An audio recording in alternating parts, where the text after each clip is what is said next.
किसी भी कोने में रहिए, तो आप शांत तभी बना पाइएगा अपने आप को जब तक कि आप जो है अपने आप को शांत रखें। जो डिस्टर्ब रहेगा वो किसी को भी डिस्टर्ब कर देगा। जैसे कोई आदमी शराबी है और गाली गलौज का प्रयोग कर रहा है, तो उसका गाली गलौज देख कर, उसको चिल्लाने उत्तेजना के वर्ड सुनकर आमने सामने वाला आदमी भी डिस्टर्ब हो जाएगा। लेकिन अब सवाल ये है कि कोई आदमी, अच्छा आदमी, कोई दार्शनिक संत आते हैं, तो उनको घेर के 50 आदमी उनकी वर्ड को लेता है, उनके प्रवचन को लेता है, एक्सेप्ट करने की कोशिश करता है कि इसी पे आ गया पॉजिटिव एनर्जी और नेगेटिव एनर्जी।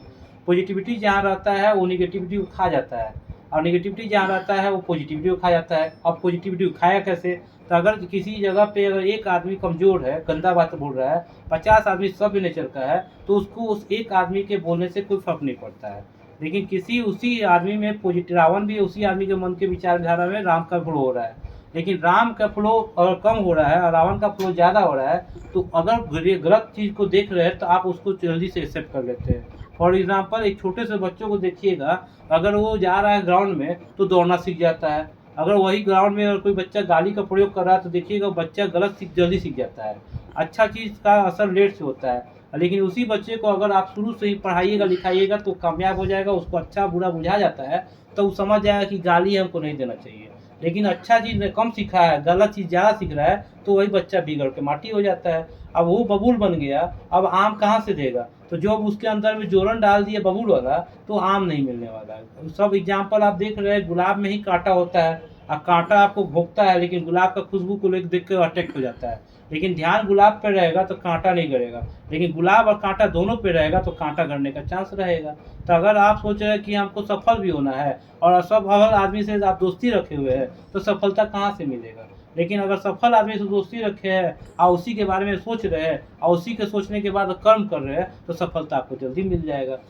समझ गए? तो आपको देखना है कि हमको क्या करना सही है और क्या करना गलत है, तो इसीलिए भगवान ने आपको बुद्धि दी है। अब बुद्धि का परिचय आपको आपके मन बताता है। मन आपको सब बताता है, ये सच है, ये गलत है, ये सही है, ये गलत है। लेकिन आप उस मन के हिसाब से गलत का प्रयोग करते हैं तो आप गलत डायरेक्शन में जाते हैं। उसी मन को काबू कर लेते हैं तो आप सही डायरेक्शन में जाते हैं। सही डायरेक्शन में जाइएगा तो आपको सही लोग दिखाई देंगे, गलत डायरेक्शन में जाइएगा गलत डायरेक्शन दिखाई देगा। जैसे जिसको दारू पीने का शौक है, वो वाइन शॉप के पास जाएगा तो उसको 20 गो वाइने वाला पीने दिखाई देगा। जिसको दूध पिलाई का शौक है, वो गाय के पास जाएगा तो वहाँ पे जो भी आया है टिफिन लेकर दूध वाला दिखाएगा। जब दूध वाला दिखाई देगा तो आपको दही कैसे बनता है, रसगुल्ला कैसे बनता है, वो गुणगान करवाएगा। दारू जो पीता है वो बताएगा पानी कितना डालना है, कितना कम डालना है, कैसे पीना है, नशा ज़्यादा चढ़े, कौन ब्रांड पीना है, वो बताएगा। तो आपके दिमाग में हर तरह के लोग आपको मिलते हैं। आपको देखना है कि आपके लिए कौन सही, कौन उत्तम और कौन अच्छा है, कौन बुरा है। आपको सब कुछ पता है, लेकिन आप अगर जिस जगह जा रहे हैं, आपको मन बेकाबू होता है तभी वहाँ जा रहे हैं। अगर आपका मन शांति की ओर जाता है तो मंदिर जाते हैं, मन अशांति की ओर जाता है तो वाइन शॉप जाते हैं। आप कहीं और ऐसे लोगों के पास जाते हैं जहाँ पे आपका समय भी कट जाए, और आपको जैसे फिल्म सोसाइटी में देखिएगा, अच्छा फिल्म भी लगता है, बुरा फिल्म भी लगता है, तो आप कभी चल जाते हैं बुरा फिल्म के लिए, क्योंकि मन में आपका पाप आ रहा है, तो आप बुरा फिल्म देखने की ओर जाते हैं। मन में अच्छा देशभक्ति है तो देशभक्ति फिल्म जब लगता है तब जाते हैं। चाहे मोबाइल यूट्यूब से आप देशभक्ति फिल्म को देखते हैं और देखकर आप उसको गुणगान करते हैं, और वही मन में विचारधारा बनता है और क्रांतिकारी विचारधारा बनता है। तो आपके अंदर सब कुछ है, अच्छा भी है बुरा भी है। अब आपके ऊपर है कि आपको कौन सा डायरेक्शन आपको अच्छा लग रहा है। तो अगर आप अच्छा कर रहे हैं तो अगला जनरेशन को भी आप अच्छा दीजिएगा, बुरा कर रहे हैं तो बुरा जनरेशन को आप दीजिएगा आगे जाकर।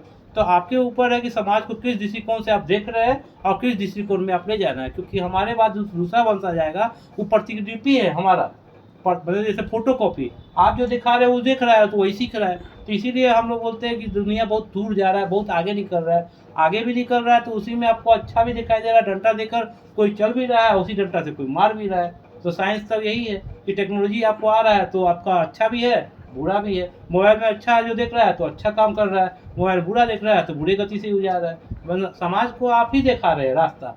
अब आपको दिखाना है कि उसी में आपके लिए अच्छा कौन है, आने वाला जनरेशन को कौन अच्छा दिखाएगा, तो आप वो अच्छे लोगों को विचारधारा को फॉलो कीजिए, और जो बुरा दिखाएगा बुरा लोग का देखिए फॉलो कीजिए।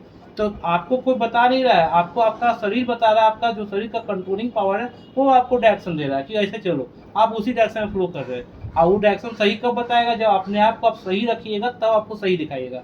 और गलत दिखाएगा तो गलत डायरेक्शन में दिखा रहे हैं तो गलत विचारधारा पैदा हो रहा है, गलत दृष्टिकोण से आप देख रहे हैं, नजरिया गलत हो रहा है, खाना गलत हो रहा है, पहनावा गलत हो रहा है, तो आप उस डायरेक्शन को अच्छा मानेंगे।